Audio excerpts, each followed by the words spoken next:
A paz do Senhor Jesus, estamos iniciando mais um Instantes Finais, a sua aula de escatologia e de profecias bíblicas no seu lar. E eu quero agradecer por sua audiência, a você que é evangélico, independente da sua denominação. Agradeço também a você que ainda não é evangélico, ou talvez você pertença a outra religião, mas acompanhe a programação da Rede Brasil pela TV ou pela internet no YouTube. Que o El Shaddai, o Deus Todo-Poderoso, continue com as suas mãos estendidas, lhe abençoando juntamente com a sua família. Seja muito bem-vindo aos Instantes Finais. Eu gostaria de lembrar que esta é a 4ª temporada do programa Instantes Finais. Vamos relembrar as temporadas que nós já vimos, né? Primeiro nós tivemos um panorama dos eventos escatológicos. Isso, nós estudamos aí desde a morte até o estado eterno e perfeito. Demos um panorama, todos esses programas estão disponíveis lá no YouTube. Também nós estudamos a 2ª temporada, que foi sobre o livro do Apocalipse, versículo por versículo. Nós estudamos os 22 capítulos, os 404 versículos deste livro. A 3ª temporada foi sobre Daniel. Nós estudamos os 12 capítulos do livro de Daniel, versículo por versículo, estudamos os sonhos, as profecias, as revelações desse livro que é conhecido como o Apocalipse do Antigo Testamento. E atualmente, nessa nova temporada, estamos estudando sobre a infalibilidade das profecias bíblicas. E eu quero lembrar, pode trazer a tela, por favor, que você pode procurar no YouTube, lá no canal Rede Brasil Oficial. Você vai lá no playlist que estes programas estão disponíveis, né? Se você deseja assistir algum dos programas que você perdeu, ou você deseja rever algum programa que você já assistiu, você pode procurar lá no YouTube. E você sabe, se você deseja se comunicar conosco, enviar uma pergunta, uma mensagem, quem sabe uma crítica, uma opinião ou uma sugestão, a forma mais fácil é através do nosso WhatsApp, que é o 994661010. Inclusive, eu gostaria de avisar aqui aos meus amigos lá do Facebook, do Instagram, que às vezes enviam perguntas por lá, mas a melhor forma de enviar perguntas é através desse WhatsApp, o 994661010. Deus te abençoe, seja bem-vindo aos Instantes Finais. Como é do seu conhecimento, nessa nova temporada, nós não estamos estudando apenas as profecias, não estamos apenas estudando o cumprimento das profecias bíblicas, mas também estamos estudando um pouco da história, né? Nós já estudamos aí alguns eventos, alguns personagens bíblicos, alguns personagens da Bíblia, estamos revendo, né? E nós já estudamos diversas profecias. Eu gostaria até de relembrar algumas aqui. Nós já estudamos aquela profecia sobre a sentença da morte, sobre a primeira promessa messiânica, sobre o dilúvio, também a história de vários personagens bíblicos. Se você está acompanhando, você sabe disso. Já vimos as profecias na história de Abraão, José do Egito, Moisés, Gideão, Sansão, Saul, Davi, Salomão, não é? Inclusive, nós estudamos também sobre a história de Israel. Vimos como se deu aquela transição daquele período dos juízes para a monarquia, como se deu aquela transição do Reino Unido para o Reino Dividido, e nós hoje vamos dar continuidade a este tema, não é? Mas antes nós vamos relembrar o que vimos no programa anterior. Abre a tela, por gentileza. Isso foi o que nós vimos no programa anterior, a divisão do reino de Israel. Aí está o profeta Aías, que encontra-se com Jeroboão, rasga as vestes de Jeroboão, dá 10 pedaços para ele e diz que Jeroboão iria reinar sobre 10 das 12 tribos de Israel. E hoje nós vamos dar continuidade também, vamos estudar outra profecia que ocorreu durante o reinado de Jeroboão, que é uma profecia sobre o nascimento do rei Josias e sobre a profanação do altar em Betel. Mas antes de nós estudarmos essa profecia, nós gostaríamos de falar um pouco sobre o reinado de Jeroboão. Quando nós lemos a Bíblia Sagrada, nós vamos perceber que o rei Jeroboão, você sabe disso porque nós já dissemos, ele foi o primeiro rei do Reino do Norte.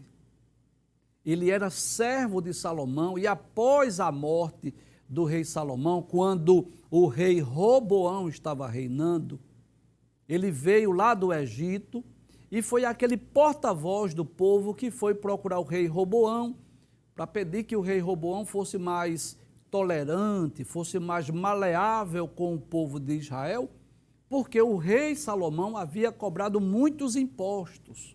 E você sabe porque nós já explicamos no programa anterior que o rei Roboão ouviu os anciãos que disseram: é verdade, se você servir este povo vai lhe servir.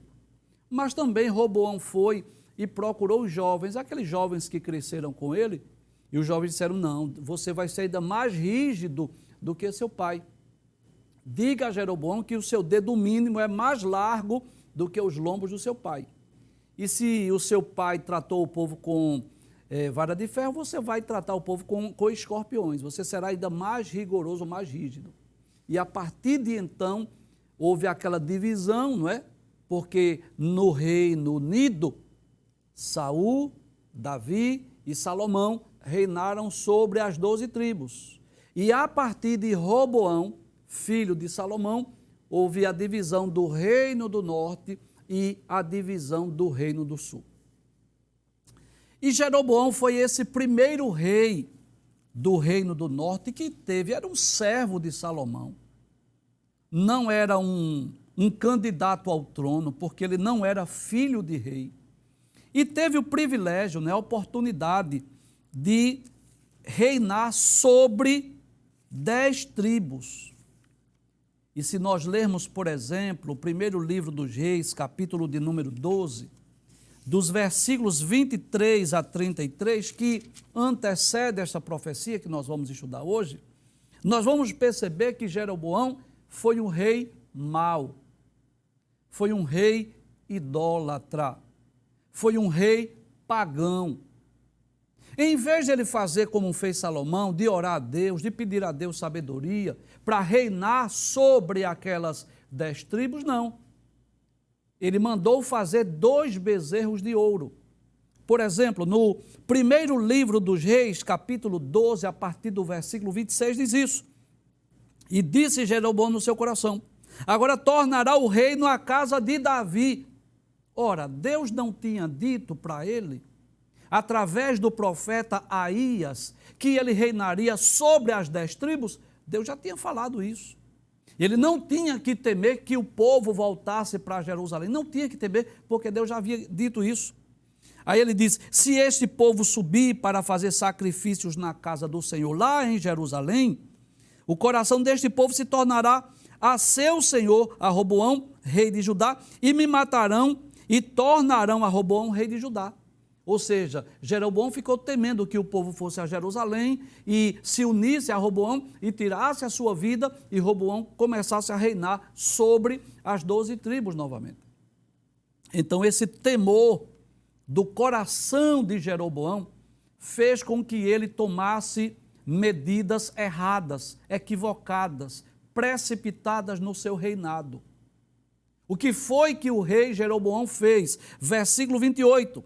Ele tomou conselho e fez 2 bezerros de ouro, ou seja, ele usou o ouro para fazer 2 bezerros, para servir como lugar de culto e de adoração. E o que é pior, ele não só fez esses 2 bezerros de ouro para colocar como lugar de culto, mas ele disse assim ao povo: olha, muito trabalho vos será subir a Jerusalém, não precisa vocês irem a Jerusalém. Para quê? Vocês saírem daqui para Jerusalém para adorar. Aí ele diz: vês aqui teus deuses, ó Israel, que te fizeram subir lá do Egito. Veja que coisa tremenda. Ele atribuiu àqueles deuses feitos de ouro, naquela época, como se fossem os deuses, como se fossem as divindades que tivesse trazido o povo de Israel lá do Egito. e colocou um bezerro em Betel e outro em Dan. E diz o versículo 30, e este feito se tornou em pecado, pois que o povo ia até Dan, cada um a adorar. Também fez casa dos altos e fez sacerdotes dos mais baixos do povo, que não eram dos filhos de Levi. Então nós podemos dizer que o reinado lá do reino do sul, do norte, melhor dizendo, o reinado de Jeroboão já começou errado. E foi nessa ocasião que Deus enviou um profeta para profetizar contra o altar e para profetizar também sobre o nascimento do rei Josias. É nessa ocasião que Deus envia um profeta, na realidade um profeta anônimo, que vai trazer essa dupla profecia. Vai falar tanto de Josias, do nascimento do rei Josias, como também o que era que Josias faria séculos depois, porque essa profecia ocorreu mais ou menos 3 séculos, mais ou menos 300 anos antes de Josias nascer. E o que é que Josias faria quando estivesse reinando sobre Judá? Vamos abrir a tela, por gentileza, para estudarmos a profecia? Então, o programa de hoje, esse é o tema, o nascimento de Josias e a profanação do altar de Jeroboão. Então, esta imagem aí, o que é que nos mostra essa imagem? Nos mostra exatamente a ocasião em que Jeroboão está no altar, está oferecendo holocaustos, está oferecendo sacrifícios, detalhes, no lugar que Deus não havia escolhido. Por quê? Qual foi o lugar que Deus escolheu como lugar de culto? Qual foi o lugar que Deus escolheu como lugar de ofertas e sacrifícios? O Templo de Jerusalém. Quem eram os sacerdotes estabelecidos por Deus? Os sacerdotes da família de Levi, da família de Arão, da tribo de Levi. Então Jeroboão, traz a tela por gentileza, Jeroboão já começa o seu reinado fazendo coisas erradas, levantando altares a falsos deuses, fazendo ídolos, como se fossem aqueles objetos de culto, e como se aqueles deuses fossem os deuses que tivessem trazido o povo de Israel lá do Egito. E todo mundo sabe disso, que quem trouxe Israel lá do Egito com mão forte foi o Deus Todo-Poderoso. E é bom nós lembrarmos aqui algo que você já sabe, mas eu quero repetir. Que os reis que foram estabelecidos por Deus, o desejo de Deus acima de tudo é que estes reis pudessem trazer o povo para perto de Deus.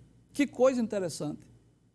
Os bons reis da história de Judá e da história de Israel, eles não foram caracterizados necessariamente por grandes conquistas, não foram caracterizados como bons reis, não foi necessariamente pelo progresso, pela prosperidade financeira, material, não necessariamente.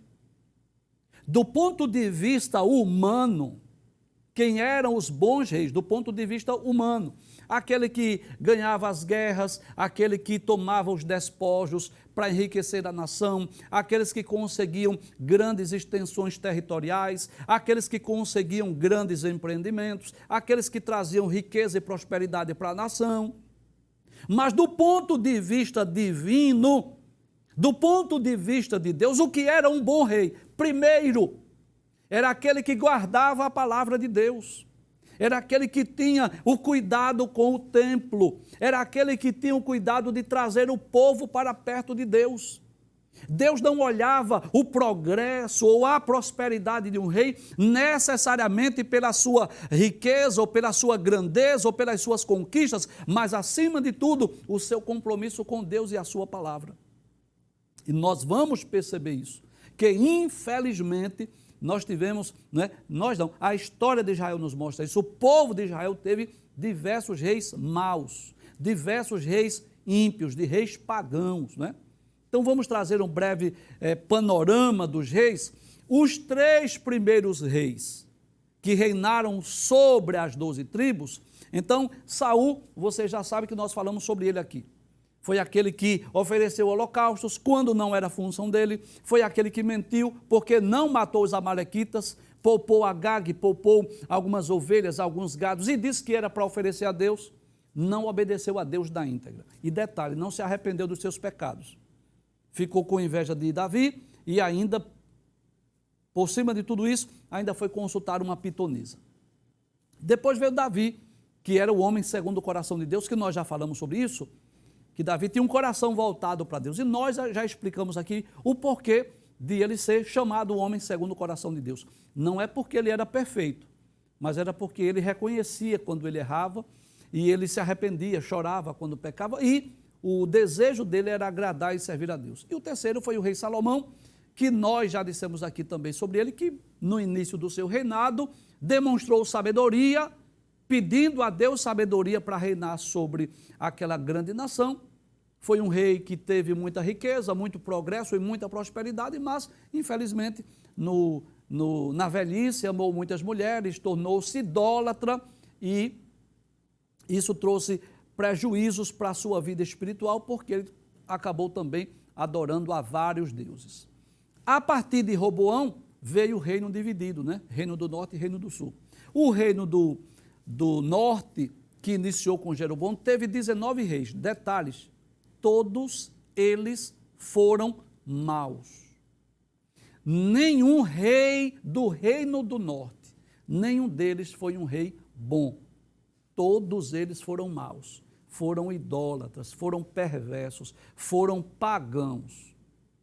O reino do sul, começando com Roboão, teve 20 reis, na verdade foram 19, mas a rainha Atalia também reinou, então contando com o reinado de Atalia, foram 20 reis. Desses 20 reis do reino do sul, 12 foram maus, perversos, e ao menos 8 deles foram bons, dentre eles os melhores, que foi exatamente o rei Ezequias e o rei Josias, que nós estamos falando sobre este rei hoje. Então nós vamos perceber que o que caracterizava um bom rei era, acima de tudo, o seu compromisso com Deus, com a palavra de Deus, o seu compromisso para com o templo, para com a casa de Deus e, terceiro, trazer o povo para perto de Deus. E eu vou dizer que o rei Jeroboão, bem como os demais 18 reis do reino do norte, erraram nisso aí. Nem Jeroboão e os seus sucessores nem tiveram esse compromisso com Deus, com a palavra de Deus, não tiveram esse cuidado para com o templo, para com a casa de Deus. Veja o que foi que Jeroboão fez. Jeroboão levantou altares, Jeroboão fez 2 bezerros de ouro, Jeroboão mentiu dizendo que aqueles bezerros eram os deuses que tinham tirado ou trazido o povo do Egito, e Jeroboão disse ao povo: olha, não vá para Jerusalém. Para que vocês irem para Jerusalém? Vocês podem adorar aqui, em Dan e em Berseba. Veja que ele estava querendo ser mais do que Deus, fazer algo contrário à vontade de Deus. Então Deus havia estabelecido um lugar de culto, um lugar de adoração, e esse lugar onde era? Muito bem, era lá em Jerusalém. Então, infelizmente, o reinado de Jeroboão foi um reinado perverso, foi um reinado mau, cheio de idolatria, e exatamente dentro desse contexto, quando ele está lá oferecendo lá os holocaustos, os sacrifícios, lá naquele altar pagão, idólatra, fora do projeto de Deus, que Deus levanta um profeta anônimo, nós nem sabemos o nome desse grande homem de Deus, mas que profetizou acerca do nascimento de Josias e disse mais: Josias vai profanar esse templo, esse altar aqui. Abre a tela, por gentileza. Então, essa é a profecia do nascimento de Josias e a profanação do altar de Jeroboão. Está no primeiro livro dos reis, se você quiser ler, capítulo 13, versículos 1 a 6. Então diz assim a palavra de Deus: e eis que por ordem do Senhor, um homem de Deus veio de Judá a Betel. Ou seja, Deus levantou um profeta, Deus mandou um profeta anônimo para falar contra o rei Jeroboão. Volta a tela mais uma vez. E Jeroboão estava junto ao altar para queimar incenso. Estava ali Jeroboão diante daquele altar pagão, idólatra. aquele altar que não foi um lugar de culto escolhido por Deus, aquele altar onde estava ali aquele bezerro de ouro para oferecer incenso àqueles bezerros, àqueles deuses, e de repente quem chega? O profeta, o homem de Deus, com uma mensagem de esperança, no sentido de falar sobre o rei Josias, mas também trazendo uma mensagem de juízo para o rei Jeroboão. Pode passar o texto, por gentileza? Versículo de número 2. Aí diz assim: e clamou contra o altar com a palavra do Senhor e disse, é o homem de Deus, o profeta, profetizando contra aquele altar, dizendo, altar, altar, glória a Deus. Assim diz o Senhor, eis que um filho nascerá à casa de Davi, cujo nome será Josias, o qual sacrificará sobre ti os sacerdotes dos altos, que queimam sobre ti incenso, e os ossos de homens se queimarão sobre ti. Então, duas coisas gostaríamos de falar, né? Primeiro, este homem de Deus, ele vai falar sobre o nascimento de Josias, que vamos falar um pouco sobre ele daqui a pouco. E em segundo lugar, ele diz que Josias, ele ia sacrificar sobre aquele altar ossos de seres humanos. Abre o texto mais uma vez para eu explicar essa profecia. Aí ele diz assim, eis que um filho nascerá à casa de Davi. Que coisa interessante. 3 séculos antes de Josias nascer, Deus usa um profeta, um homem de Deus, para falar com Jeroboão, dizendo assim, um filho nascerá à casa de Davi, ou seja, da descendência de Davi, cujo nome será Josias. E o que é que Josias vai fazer? Diz assim, ele sacrificará sobre ti os sacerdotes dos altos que queimam sobre ti incenso, e os ossos de homens se queimarão sobre ti. Em outras palavras, o profeta estava dizendo, Josias vai abolir a idolatria. Josias vai pôr fim à idolatria em Judá. E dentre os feitos de Josias, sabe o que Josias vai fazer? Josias vai queimar. Essas pessoas que estão queimando incenso aqui, nesse altar, Josias vai queimar os ossos dele aqui. Josias vai profanar esse templo, porque esse ato de sacrificar ossos de seres humanos naquele altar estava profanando, dizendo assim, que este altar não é lugar de culto, não é lugar de adoração, não foi o lugar que Deus escolheu. Essa era a profecia. Josias vai profanar este altar. Passe o texto, por gentileza. Diz o versículo 3. E deu naquele mesmo dia um sinal, dizendo, como que diz assim, e como prova da minha profecia, e como prova que essa palavra vai se cumprir, pode abrir a tela, por gentileza? Ele diz assim, este é o sinal que o Senhor falou. Qual é o sinal? É como se o profeta tivesse consciência disso. Deus tivesse dito ao profeta, olha profeta, vai lá, diz a Jeroboão, pode trazer a tela, diga a Jeroboão assim, olha, vai nascer um homem chamado Josias da família de Davi. E Josias vai queimar os ossos, nesse altar aqui, os ossos de quem queimam incenso aqui. E é como se Deus tivesse dito assim, para que não tenhas dúvida que sou eu quem estou falando, que sou eu quem estou te enviando, porque Deus não tem necessidade de dar sinais. Deus é Senhor, Deus é soberano. Deus não precisa dar sinais, porém, muitas vezes Deus age assim. Deus dá os sinais, as evidências, não é? A comprovação de que realmente aquela profecia vai se cumprir, de que realmente a palavra de Deus terá o seu cumprimento. E existem duas situações distintas. Às vezes, existe a situação de alguém que pede um sinal. Por exemplo, Gideão pediu um sinal. Gideão, diante daquele grande desafio de lutar contra os midianitas, Gideão pediu sinais, pediu 2 e Deus deu 3 sinais. Por exemplo, houve um momento que Gideão pediu para que houvesse orvalho na eira, mas no novelo de lã tivesse seco. E assim ocorreu. Depois ele pediu o inverso, né? Que houvesse orvalho só no novelo de lã e houvesse secura no arraial. E assim ocorreu. Pediu 2 sinais e Deus lhe deu 3. Porque quando ele foi com um dos seus companheiros, um dos seus servos, lá onde estava o exército dos midianitas, ele ouviu um deles contando um sonho e o outro interpretou, isso é a espada de Gideão, para que Gideão não tivesse nenhum receio de ir para aquela guerra. Tem sinais que são os homens que impedem. Por exemplo, o rei Ezequias, né? Que Isaías disse para ele que ele iria morrer, colocasse em ordem a sua casa. E aí, Deus, quando Ezequias virou-se para a parede, começou a chorar, começou a fazer uma oração, aí Deus disse a Isaías, volta e diga que eu acrescentei 15 anos de vida. Aí Isaías volta para dizer assim, olha, Deus acrescentou 15 anos de vida. Aí ele pediu um sinal. E qual é o sinal? Aí ele disse assim, olha, que o relógio de Acais possa retroceder. Ou seja, era fazer o tempo voltar, porque o relógio de Acais retroceder significa fazer o tempo voltar. E Deus fez assim, para dar uma certeza, uma convicção a Ezequias de que realmente aquela profecia iria se cumprir, que ele seria curado, que ele voltaria a cultuar a Deus no templo. Existem sinais que as pessoas não pedem, é Deus que dá. Você lembra de Moisés, quando recebeu a incumbência de falar com Faraó? Porque Deus apareceu a Moisés quando ele já tinha 80 anos de idade. Ele já estava há 40 anos no deserto cuidando das ovelhas de Jetro.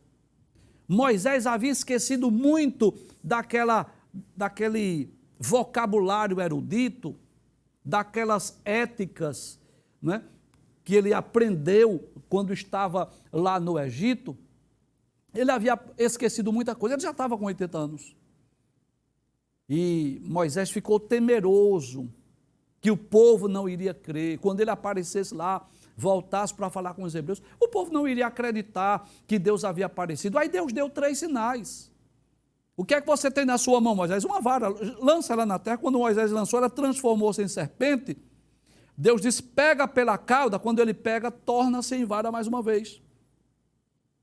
Deus disse a Moisés, põe a tua mão no seio. Ele colocou, tira novamente. Quando tirou, estava leprosa.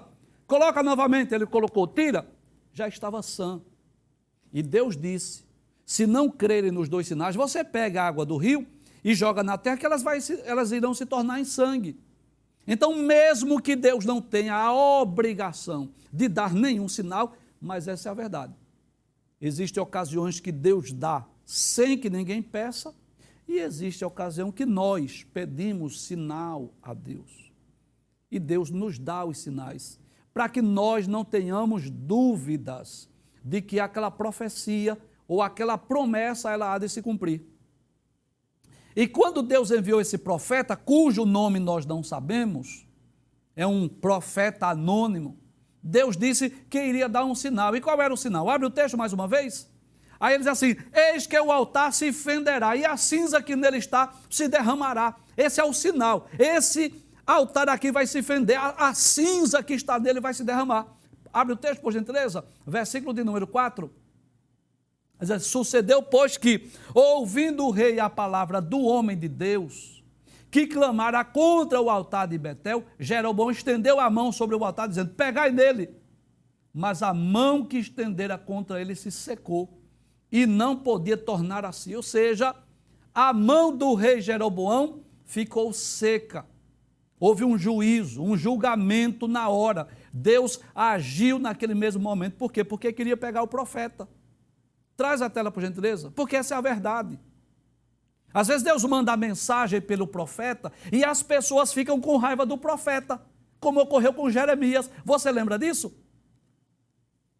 Se você ler o livro de Jeremias, você vai perceber isso, que os falsos profetas que estavam profetizando mentiras, o povo rebelde e desobediente, e os profetas profetizando que haveria prosperidade, que aquele jugo da Babilônia seria quebrado, que aqui está o templo do Senhor, que Deus está conosco, nada vai nos acontecer. Só que Deus havia chamado Jeremias para dizer assim, olha, vem aí os caldeus, vai vir aí a destruição, diga lá a Zedequias que ele se renda.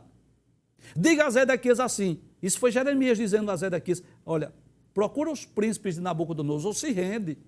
Não queira lutar contra ele, não, porque se você se render, nem esta cidade, nem esse templo será incendiado e nem você vai morrer, Zedequias. Você vai preservar a sua vida, da sua família e essa cidade. Só que Jeremias foi perseguido pelo rei, perseguido pelos profetas, perseguido pelos sacerdotes, perseguido pelo seu povo. Por quê? Porque a mensagem de Jeremias era contrária à mensagem dos falsos profetas. E essa é a verdade.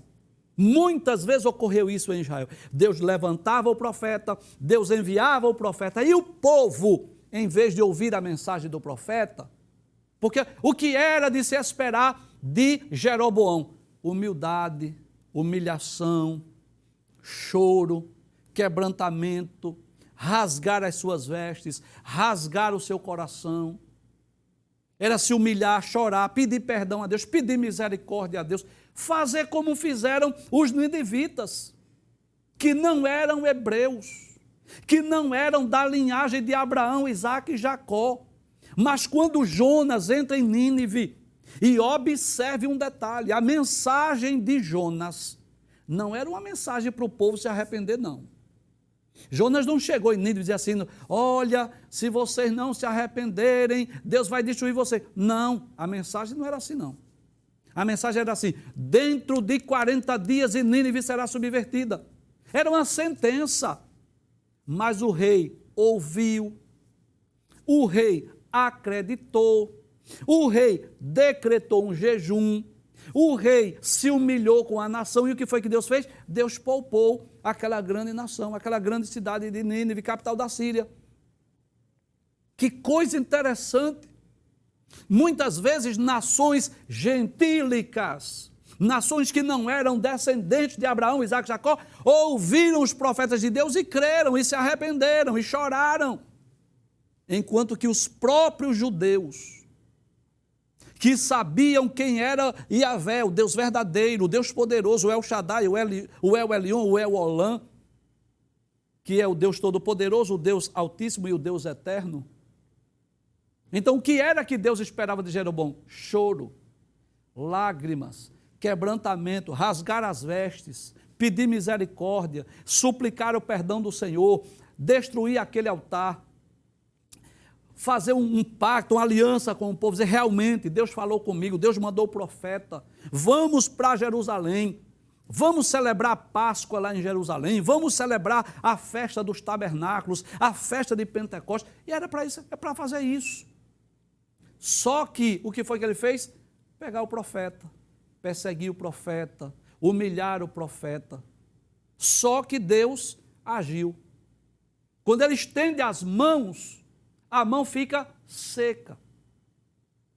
É como se a mão, no mesmo momento, na mesma ocasião, tivesse uma espécie de uma paralisia, secou-se. Ficou com a sua mão seca, né? Definhada ali. E Deus faz um milagre.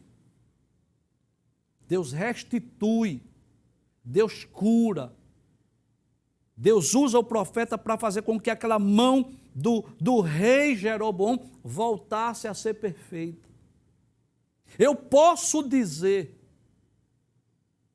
que ainda que Jeroboão duvidasse das palavras do profeta, sobre o nascimento do rei Josias, sobre a profanação daquele altar, mais ou menos ele tinha 2 sinais dados por Deus. Primeiro sinal, a mão secou. Segundo, a mão foi restituída. E com certeza, isso era sinal de que aquele profeta era um profeta enviado por Deus. Abre a tela, por gentileza. Então, quando o rei diz assim, pegai nele, como diz assim, pega esse profeta, diz assim, mas a sua mão que estendera contra ele se secou e não podia tornar a trazer a si. Ficou como que paralisada, como que definhada. Passe o texto, por gentileza. Aí diz assim, e o altar se fendeu, e a cinza se derramou do altar, segundo o sinal que o homem de Deus apontara pela palavra do Senhor. Olha aí, ocorreu como Deus disse, olha, esse altar vai se fender. O altar se fendeu. A cinza vai se derramar. Derramou, segundo o sinal que o homem de Deus deu, né, pela palavra do Senhor. Pode passar o texto, por gentileza? Então respondeu o rei e disse ao homem de Deus. Aí ele veio arrepender-se, mas arrepender para pedir oração, preocupado com a sua mão. Ele disse assim, ora a face do Senhor teu Deus, faz uma oração, roga por mim, para que a minha mão se restitua. Então o homem de Deus orou à face do Senhor, e a mão do rei se restituiu e ficou como dantes, ou seja, a palavra cumpriu-se na íntegra, não é? O altar fendeu-se, a cinza se derramou, o rei ficou com a mão ressequida, ressecada, depois voltou ao normal. Veja quantos sinais Deus deu ali. Mas que coisa interessante, Jeroboão estava mais preocupada com a sua mão do que com o coração. Jeroboão precisava muito mais de uma mudança interna do que uma cura exterior. Passe o texto, por gentileza. Vamos ver o cumprimento. Segundo o livro dos Reis, capítulo 22. Aí eu pergunto, será que essa profecia sobre o nascimento de Josias se cumpriu? Sim, na íntegra. Capítulo 22, versículo 1 do primeiro livro dos Reis, do segundo livro dos Reis, diz, tinha Josias 8 anos de idade quando começou a reinar. E reinou 31 anos em Jerusalém, e era o nome da sua mãe Gedida, filha de Adaías de Boscate. Então nós vamos perceber que Josias foi um dos melhores reis de Judá, um dos reis mais piedosos do Reino do Sul. Seu nome significa o Senhor sustenta. E é interessante, muito interessante a história de Josias, porque ele era neto de Manassés, um dos piores reis de Judá, que reinou 55 anos em Jerusalém, e era filho de Amon, que reinou por apenas 2 anos, mas superou as práticas malignas de Manassés.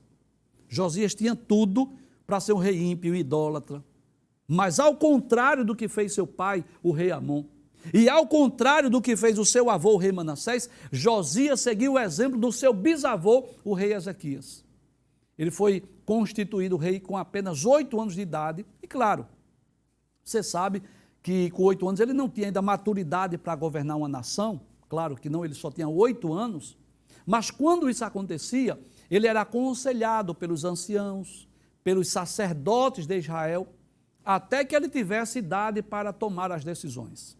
E se você ler os capítulos 22 e 23 do segundo livro dos Reis, você vai perceber que ele se preocupou em abolir a idolatria, restaurar o templo, celebrar a Páscoa, e trouxe um grande avivamento em Judá. Inclusive, ele foi o último dos reis bons lá do Reino do Sul. A sua história está no segundo livro dos Reis, capítulo 22 e capítulo de número 23. Pode passar a tela, por gentileza? Então, o que fez Josias? Ele fez o que era reto, ou seja, o que era bom aos olhos do Senhor. Ele andou nos caminhos de Davi, seu pai, e não se apartou dele nem para a direita, nem para a esquerda. Aí eu posso dizer, primeira profecia cumprida, qual foi? Josias nasceu 300 anos depois que o profeta falou contra Jeroboão, Josias veio ao mundo como Deus havia dito. Mas a profecia dizia que Josias iria profanar aquele altar, ia queimar ossos dos sacerdotes ali. Passe o texto, por gentileza, capítulo de número 23, versículos 15 e 16. E também o altar que estava em Betel. Que altar era esse? O mesmo que o profeta anônimo falou com Jeroboão. E o alto que fez Jeroboão, filho de Nebate, que tinha feito pecar Israel juntamente com aquele altar, também o derribou. Derruba, disse Josias, derruba esse altar aí, esse lugar de culto, de idolatria, queimando o alto em pó, o desfez e queimou o ídolo do bosque. Queima esse altar, destrói esse altar idólatra. Passe o texto, versículo 16, que é o último versículo que nós vamos estudar.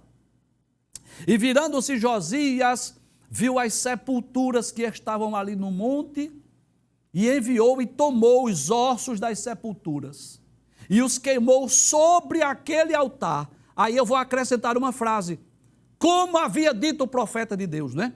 e assim o profanou. Profanou como? Queimando ossos de seres humanos naquele altar de idolatria levantado por Jeroboão. Aí diz o texto, conforme a palavra do Senhor, que apregoara o homem de Deus, quando apregoou estas palavras. Sem dúvida, esta é mais uma das muitas, das centenas de profecias bíblicas que já se cumpriram no passado, que nos provam de forma inequívoca que as profecias bíblicas, elas são infalíveis.